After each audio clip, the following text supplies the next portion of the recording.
그 이희소 박사님이 사망에 대한 여러 가지 이야기들이 있어요. 한국의 핵무기 개발에 참여하려고 했고, 이희소 박사님이 가족과 운전하는 차가 있는데 미국의 CIA가 이희소 박사를 암살했다라는 말도 안 되는 주장들이 지금도 남아 있습니다. 오늘도 그걸 좀 강조 말씀드리고 싶은데요. 네, 안녕하세요. 법물리 채널을 운영하고 있는 성균관대학교 물리학과에서 일하는 김범준입니다. 제 채널에 와주시는 여러분 모두 환영합니다.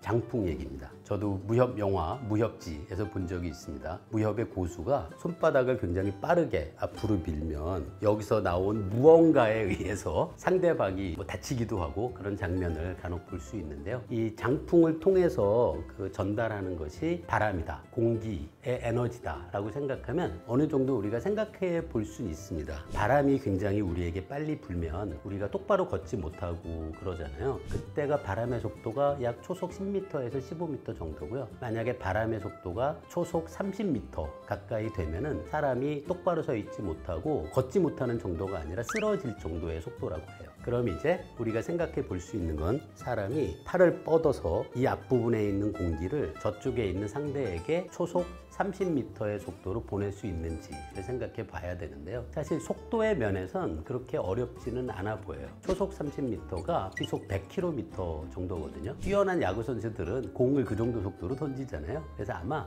팔을 앞으로 뻗는 속도가 시속 100km 정도까지는 아니지만 거의 그 정도까지는 아마 가능한 사람도 있지 않을까라고 생각해 볼 수 있어요. 근데 여기서 우리가 조심해야 될 게 제 앞부분에서 바람이 어떤 빠른 속도로 움직인다고 해도 거리가 진행되면서 바람의 속도가 급격하게 줄어듭니다. 그래서 제 앞에서 초속 30m라고 해서 제 장풍 공격을 당하는 상대에게도 바람이 그 속도로 불지는 못하다는 게 먼저 우리가 생각해야 되는 거고요. 그 다음에 또 중요한 게 상대를 넘어뜨리려면 속도뿐 아니라 바람이 전달하는 운동량이 중요해요. 한번 생각해 봤거든요. 손바닥을 이렇게 한다.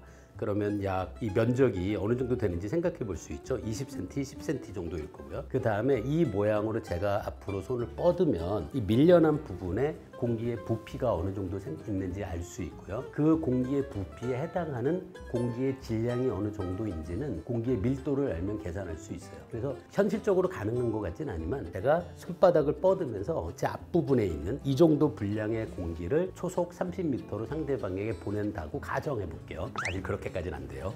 어쨌든 그 바람을 맞은 사람의 몸무게가 약 60kg이다. 그러면 제가 장풍으로 전달한 운동량을 이 사람이 받으면 그 사람의 몸에도 운동량이 전달되는데요. 이게 아주 이론적으로 완벽한 상황이라고 하더라도 이 사람이 움직이게 되는 속도가 초속 2cm 정도예요. 그래서 큰 효과 없습니다. 이 장풍 갖고 또 얘기하시면 재밌는 게 있는데요. 장풍은 이렇게 밀잖아요. 장풍을 이렇게 했는데 저쪽 상대방에게 공격할 수는 없어요. 그렇죠? 항상 이렇게 하잖아요. 근데 이게 재밌는 게 공기가 유체거든요. 그래서 유체의 경우엔 우리가 공기 덩어리를 위로 민다고 해서 그 정보가 파동으로 이쪽 방향으로 전달되진 않아요. 그래서 공기는 항상 종파만 전달하거든요. 그 진동하는 방향하고 파동이 진행하는 방향이 같은 방향으로만 전달이 돼요. 이렇게 하면 안 가죠. 그래서 무협 장풍은 말도 안 되는 얘기긴 하지만 무협 고수도 공기는 유체고 따라서 공기는 횡파를 전달할 수는 없다는 걸 알고는 있는 것 같아요.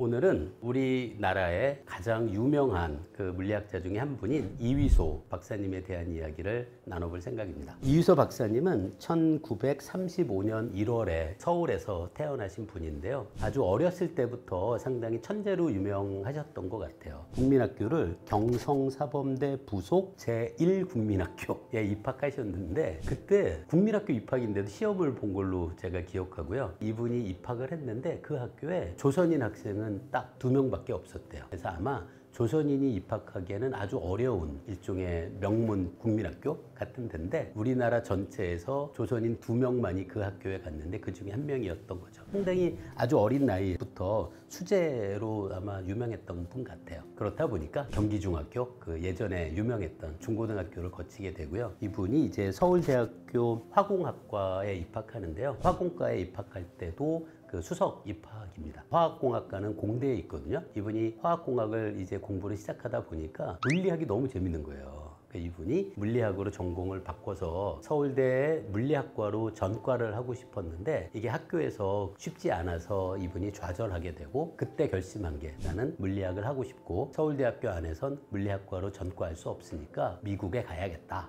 라고 해서 미국 유학길에 오릅니다. 학부를 공부하신 곳이 마이애미 대학교인데요. 처음 미국에 간 건데 딱 1년 반 만에 졸업을 하고요. 학부를. 그것도 최우등으로 졸업을 해요. 외국인이. 그죠? 미국에 가자마자 1년 반 만에. 그 이후에도 이분의 에피소드가 조금 알려져 있어요. 피츠버그 대학에 진학을 해서 졸업할 때 논문 제출 자격 시험이라는 게 있거든요. 그 시험을 통과해야지 이제 박사학위를 받을 수 있는 자격을 이제 검증하는 그런 시험인데 거기서도 이분이 당연히 1등을 합니다. 그런데 알려진 얘기가 이분은 1등이고 그 다음 차점자 2등과의 점수 차이가 무려 20점의 차이가 났다는 것도 알려져 있어요. 상당히 똑똑하신 분이었던 것 같아요. 그리고는 펜실베니아 대학교에서 박사학위를 받는데 박사학위를 받자마자 그 대학의 전임 강사로 임명되기도 하고요. 그리고 곧바로 조교수가 되고 그 다음에 물론 이분이 이력에서 가장 아마 눈부신 것으로는 1973년에 미국의 입자 가속기도 있는 그런 유명한 연구소죠. 페레미 연구소의 이론 물리학 부장으로 취임하게 됩니다. 그러니까 이분이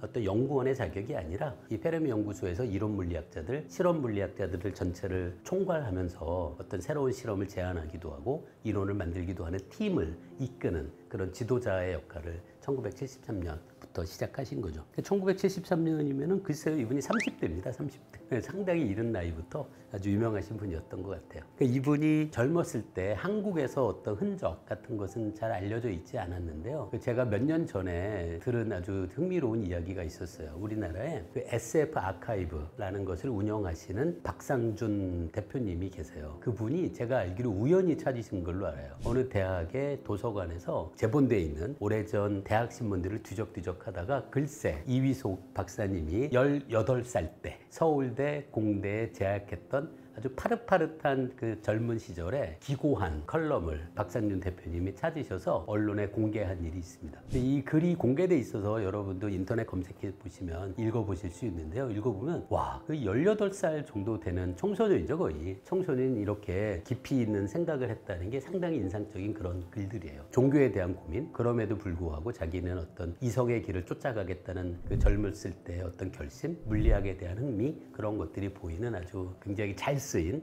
굉장히 깊이가 있는 글을 이미 18살에 작성했다는 것도 저도 굉장히 인상적이었어요. 약 100여 편의 논문을 출판한 것으로 알려져 있는데요. 이분의 연구 업적 중에 사람들이 가장 훌륭한 업적으로 꼽는 것이 대개 두 가지예요. 이게 설명드리긴 꽤 어려운데요. 물리학 분야에서 게이지 이론이라는 게 있는데요. 이 게이지 이론의 재규격화를 시작한 그런 아주 획기적인 논문을 발표하기도 합니다. 아마 몇 년 전에 여러분도 그 힉스 입자 발견돼서 노벨상 받은 걸 기억하시는 분도 있을 텐데요. 힉스 입자가 이유소 박사님의 비과한 게이지 이론의 재규격화하고 좀 관계가 있어요. 어떤 거냐면 어떤 게이지 이론 자체의 대칭성이 깨지지 않으면은 입자들이 질량을 가질 수 없다는 것이 알려져 있거든요. 근데 이 대칭성이 어떤 외부의 원인이 아니라 저절로 깨지는 미케니즘이 있습니다. 그래서 사실 이유소 박사님의 이 연구는 힉스 미케니즘을 발견하기 전의 논문인데요. 그 발견을 이끌 수 있는 어떤 전초적인 그런 연구의 성격을 분명히 갖고 있다고 할 수 있어요. 그리고 이 연구가 1999년에 노벨 물리학상을 받은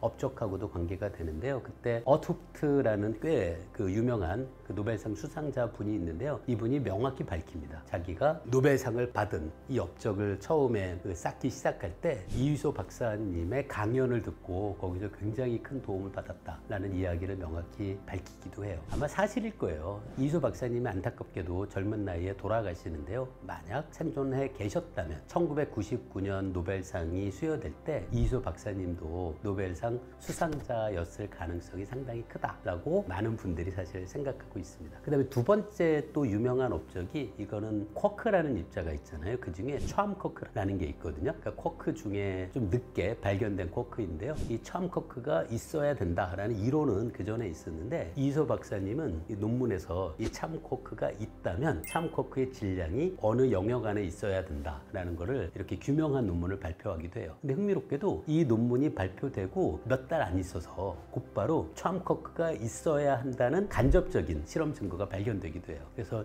이 연구도 많은 사람들이 주목하는 이희소 박사님의 가장 뛰어난 연구 중에 하나입니다. 그 이희소 박사님이 사망에 대한 여러 가지 이야기들이 있어요. 오늘도 그걸 좀 강조 말씀드리고 싶은데요. 당시에 한국인 학생을 지도하시기도 해요. 그분이 고려대학교 교수님으로 계시고 지금은 아마 퇴직하신 걸로 알고 있는데요. 강주상 박사님이시고요. 그리고 강주상 박사님 말고도 강경식 교수라는 분하고 이희소 박사님이 미국에서 굉장히 교류를 많이 해요. 그래서 강주상 교수님, 강경식 박사님이 일종의 회고의 형태로 여러 언론에서 여러 번 강조한 내용을 오늘 저도 좀 반복해서 강조 말씀드리고 싶은 게 있습니다. 우리나라에 어떤 소설이 있었어요. 그 소설이 제목을 얘기하면 다들 아시는 무궁화 꽃이 피었습니다라는 제목의 소설인데요. 이 소설에서 이희소 박사님의 근거 없는 그 이야기를 이 소설에서 너무 강하게 펼쳐서 많은 분들이 오해를 지금도 하고 있어요. 이희소 박사님이 한국의 핵무기 개발에 참여하려고 했고 한국의 독자적인 핵무기 개발을 두려워한 미국의 CIA가